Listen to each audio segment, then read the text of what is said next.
Do you want to easily be able to play arpeggios across the neck in multiple positions? Then this video is for you. Many times the subject of arpeggios can become quite complex very quickly for people. We tend to think of arpeggios that are 5 or 6 strings across and aren't that easy to use in a soloing situation. What we're going to do today is we're going to play arpeggios based on just 2 strings. Then we'll simply play octaves of the same shape moving diagonally across the neck. And since these are 2-string arpeggio shapes, it's easier to identify the intervals that we'll be using and also target certain notes when you're soloing. By the way, if you're just getting started with soloing, make sure to download my free beginner soloist handbook that I've put together. It's packed with arpeggios and scales and all kinds of reference material so that you have it in one place. The link is in the description below and it includes what we're covering today.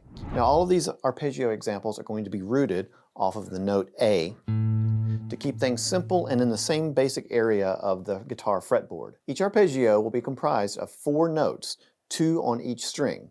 That is what makes these arpeggios easy to play and easy to memorize. The first arpeggio we're going to cover is the major 7 arpeggio. The major 7 arpeggio will begin with the 7th, the root, then on the 5th string, the 3rd, and then the 5th. One more time. 7, 1, 3, and 5. Those are the intervals. So then we just play the octaves thereof, beginning here on the 4th string. I play the exact same shape.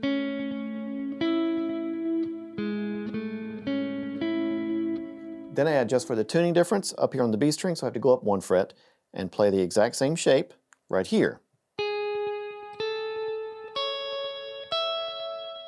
So all together.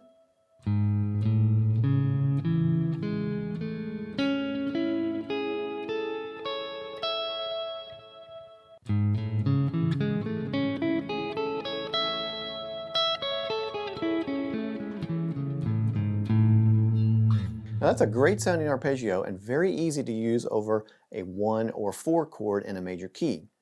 Now 1 and 4 chords in a major key are major chords and they are where the major 7 arpeggio is actually harmonized.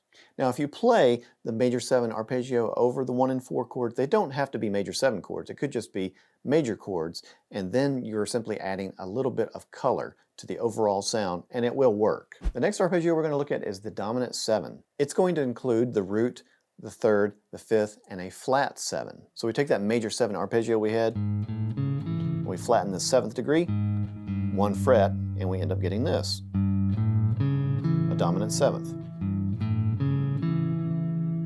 Then we play the octave thereof, tuning difference,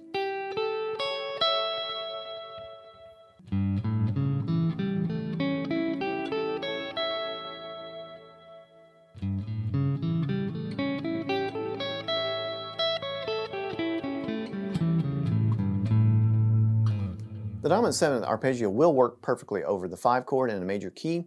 You can also use it in a blues context directly over any dominant 7th chords that you're using in a blues progression. So play an A dominant 7th arpeggio over an A7, a D dominant 7th arpeggio over a D7, and so forth. The third arpeggio we're looking at is the minor 7.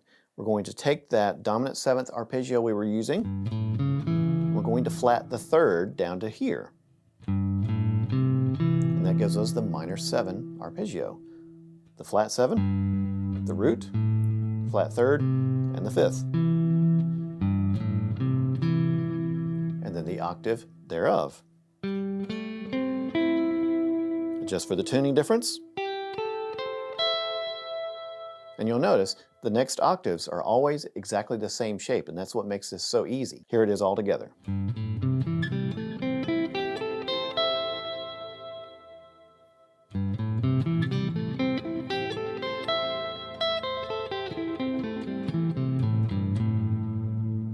Now you can play this arpeggio over the 2, 3, and 6 chords in a major key or the 1, 4, and 5 chords in a natural minor key. The next arpeggio is the minor 7 flat 5. We're going to take that minor 7 arpeggio and we're going to flat the 5th like that. So we get the flat 7, the root, the flat 3rd, and now a flat 5. And then the octaves thereof.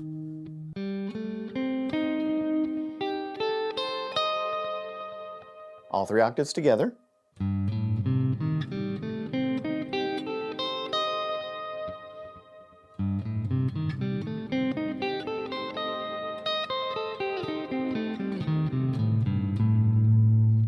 This arpeggio sounds great over the 7th chord in a major key, which would be a minor 7 flat 5 chord, or the 2 chord in a minor key, which would be the same chord. The last arpeggio is going to be the diminished 7.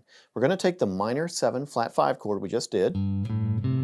We're going to flat the 7 one more time and make this a fully diminished 7 arpeggio. So here's the flatted 7, and I flat that one more time. What you end up with is a double flat 7, and then the root, the flat 3rd, and the flat 5th. It's basically just stacked minor 3rds, and it's easier to see that when I add the other octaves here.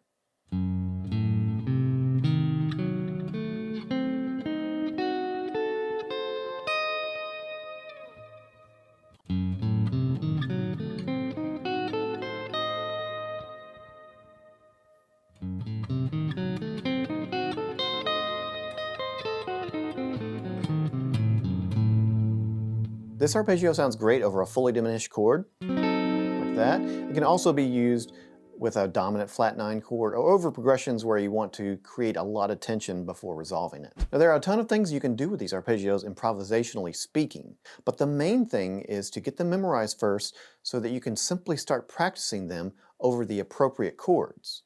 And what I would do initially is to simply use the smallest 1 octave arpeggio that you began with and start targeting chord tones over that particular chord. So if I'm doing an A major 7, I would only do one section of it. I wouldn't do all 3 octaves. Maybe I prefer to play in the middle here and just work on targeting chord tones over an A major chord.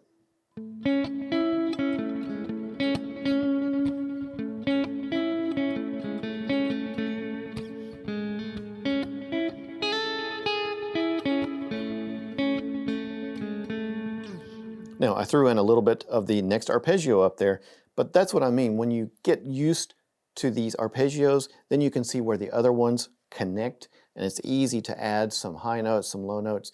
They're really fun to use. Even with very simple patterns like these arpeggios, I don't think it's best to try to use all 3 octaves in your practice sessions. Limit yourself to 1 octave like I was just doing, and that will enable you to listen to the music better and get a better feel for the various intervals in each arpeggio.